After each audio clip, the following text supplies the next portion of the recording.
You're listening to Wanted. That's the latest from Grammy-nominated Trevor Guthrie. Welcome, Trevor, to the BT Studios. And we got to talk about this song because, I mean, it just came out a couple days ago, right? Yeah. July the 20th, it comes down. But that is after a year of working on it.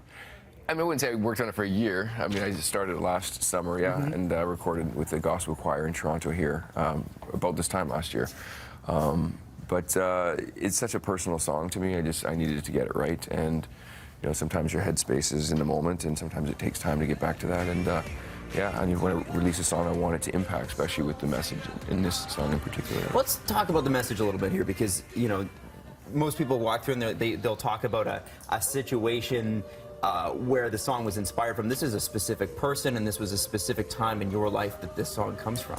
Yeah, it was about a 5.5 relationship that I was in with somebody that suffers from mental health issues and depression, and which led to addiction, and it's not something I really ever was involved in with my family growing up. So just trying to talk to them and let me in and what's going on, like talk to me. I want to help, and I couldn't really. So as a songwriter, I'm like, well, maybe I can write a song, and hopefully she would get the message that she is loved unconditionally and wanted. And has she heard it? Oh yeah.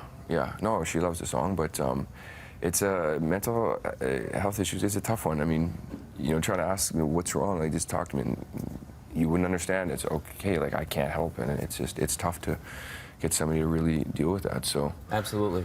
Well, and it's funny because when in these sorts of situations, so many people deal with that. So few are willing to speak about it because it is either it can be embarrassment, it can be anything. And when you hear it in a song, though, it somehow opens people up instantly and makes them a little bit more susceptible to, okay, well, maybe we can talk about this. Maybe this isn't weird. This isn't abnormal. It's something that you have to deal with in the way that you would deal with a flu. Yeah. Right. Yeah, I mean, the way we produced the song particularly was more up-tempo, upbeat, just so we could get people listening to it. And I say we, I'm talking about Togs, my producer, and yeah, because there's a message there, and it's real, it's honest, and I would like other people to realize that, and you can talk about it. Yeah.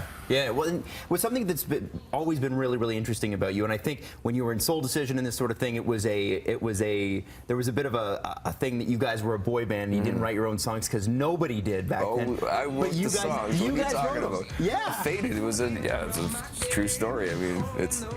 Yeah, well, there you go. Look at you. Look at you there. Yeah. I was dancing to that at school dance. Yeah.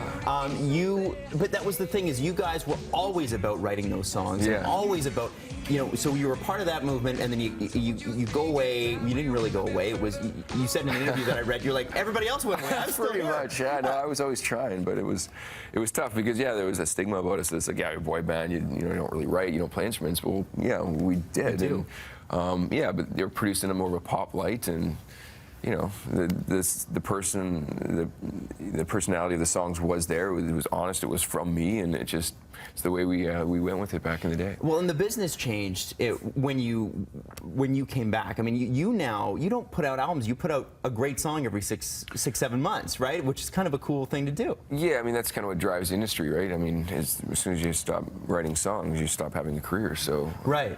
Yeah, I mean, it's not to say I'm not going to do an album. Eventually, I'll have enough songs for an album. I am working on that, but I just try to concentrate on one song at a time, and I try to keep it really personal, and hopefully people connect to it. Well, they definitely are. This a couple things we've got to talk about. The first thing is this Throwback Thursday that you posted with Ryan Gosling. Yeah. Check this out. This is in his Breaker High days, right?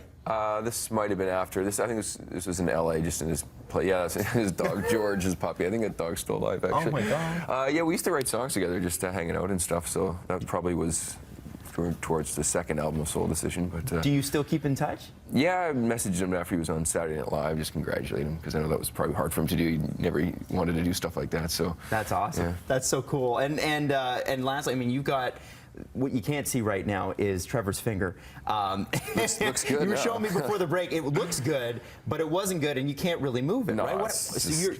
I kind of messed up. I was doing some renovations at my place in Penticton, and I just got distracted for a second. I had a grinder, and it was ugly. So I've cut my finger really bad too. Without getting too graphic, though, when you look down at that, does your heart kind of sink to the bottom of your body, and you go cold, like going, oh my? It just felt like a little burn. I looked down. It was just kind of hanging off. I was like, oh, I'm in trouble. So I just like wrapped it up quick. I got this dirty towel on the ground, wrapped it up, drove to the perfect. hospital. Nice and hygienic. That's good. Yeah. When I got to the hospital, then it kind of kicked in. I just kind of passed out, but yeah, I made it to the hospital, so it was good. And it's still attached. It looks good. They did surgery right away, and I still have the feeling in it, which I'm lucky, and I can't move it at all. But they said if I don't get it moving, they will move it for me, and they said I don't want that, so I gotta figure out how to get it going. All right. Well, good luck with that. Yeah. Thanks. And we're looking forward to more music by the end of 2016? Yeah, I would like to think so. Amazing. Well, Trevor Guthrie, we hope you come back in for that. Yeah, thank you. Thank you so much for coming in. Wanted is available now for download. You can head to breakfasttelevision.ca for more info. And Cav, let's go up to you.